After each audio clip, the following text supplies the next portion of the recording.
Góðir hátíðargestir, æska Íslands, fyrrverandi æska Íslands, kæru landsmenn allir. Það gaman að vera til þegar fagnað og minnst sögulegra atburða á Íslandi. Á þessu sinni það 100 ára afmæli kosningaréttar og kjörgengi kvenna og hvers vegna erum við reynda sérstaklega að fagna sjálfstæði hugsun kvenna og jafnræði til að velja hvernig á að stýra sjálfu þjóðfélaginu. Jú, það af því að frelsið, jafnrétti og lýðræðið ekki sjálfgefið og það skynjum við vel í daglegum fréttum frá öðrum heimshlutum. Svo afar fátt af því sem okkur finnst sjálfsagt í daglegu lífi hefur komið inn í samfélag okkar eins og regn af himnum ofan, heldur áunnist með óþreytandi elju og framsýni þeirra sem á undan okkur komu.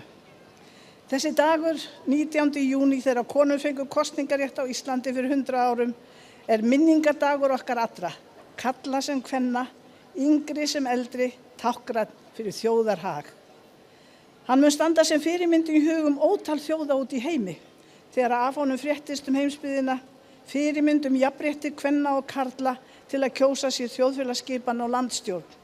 Og þessi 100 ára minningardagur kosningaréttar kvenna á Íslandi mun vissulega fréttast víða í opnum heimi samtíðarinnar. Vörðurnar á vegferð íslenskra kvenna í 100 ár eru ótalmargar. Þær felast í margvíslegum réttindum sem náðst hafa. Körlum og konum eru tryggð sömu mannréttindi í stjórnarskrá og í lögum, bæði kyn hafa sömu möguleika og tækifæri til að leita sér menntunar og konur hafa svo sannarlega nýtt sér það vel. En eru þó mörg verkefni sem blasa við. Það hefur til dæmis tekið nærri alla þessa margnefndu öld að ná því að 40% þingmanna eru nú konur. Allt fram á 9. áratuginn eða í rúm 60 ár voru aldrei fleiri en 2 til 3 konur á þingi, svo furðulegt sem það nú kann að hljóma. Konur höfðu þó enga síður öðlast sitt sjálfstraust, beittu sér í margvíslegum félagsmálum, stofnuðu lestrarfélög út allt land og áttu meðal annars frumkvæði að byggingu bæði Landspítalans og Hvítabandsspítalans á Skólavörðustíg. En þær létu sér nægja að sitja í ótryggum sætum á framboðslistum stjórnmálaflokkana, vera þar skemmtilegar og hjálpa körlunum að komast inn á þing. Þótt svo eigi að heita að jafnrétti kynja hafi á Íslandi náðst með lögum, vitum við að talsvert vantar upp á að jafnrétti ríki í raun. Enn langt í land að konur hafi sömu laun og karlar, þrátt fyrir þá staðreynd að lög sem áttu að tryggja sömu laun fyrir sömu vinnu hafi því gildi í meira en 4 áratugi. Einnig virðast samskipti kynjanna ekki alltaf vera eins og við helst óskum, sem birtist meðal annars í ofbeldi, ekki aðeins líkamlegu, heldur einnig andlegu ofbeldi, svo ekki sé nú minnst á ofsóknir á netinu sem fréttum að færast í vöxt. Við sem höfum svo lengi stært okkur af því að vera friðsöm þjóð.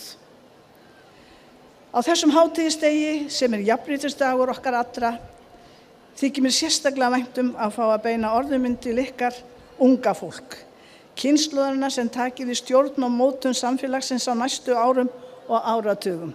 Ég sé ykkur öll inn í fjöldanum. Ég hef svo mikinn metnað fyrir ykkur hvert einasta eitt.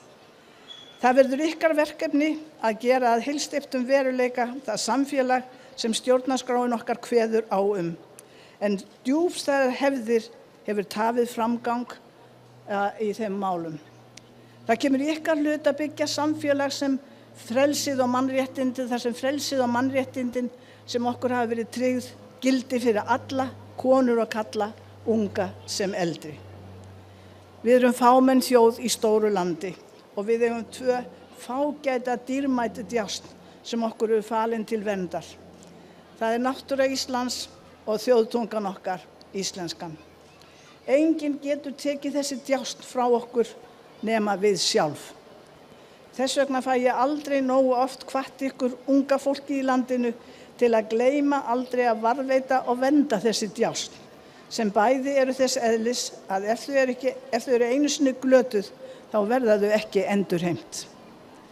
Einstök víðerni á hálendi Íslands vinnast ekki aftur ef þau hafa einu sinni spilst og ef við leyfum öðrum tungumálum eða andvara leysi að hrifsa af okkur ríkidæmi íslenskunar bara af því eitthvað annað í augnablikinu sniðugt, þá verður ekki aftur snúið. Þá getur þjóðtungan glatast á fáeinum áratugum. Ég vil...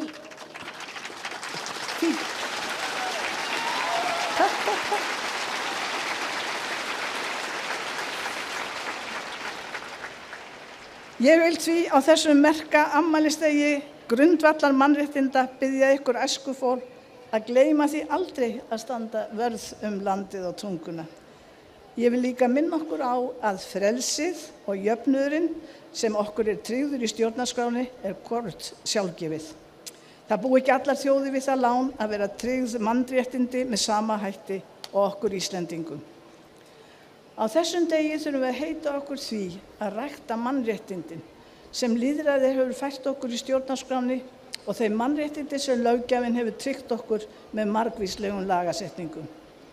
Mér alltaf þótt svo fallegt og táknrænt að orðið kvenréttindi rímar við orðið mannréttindi. Og þá jafn gott að rifja það upp að allir feður og allir bræður vita að dætur þeirra og systur eru jafn klárar og þeir. En þeir verða líka að hafa hugfast að það á ekki aðeins við þeirra eigin dætur eða systur. Þetta vissu þeir Hannes Hafsteinn og karlarnir allir.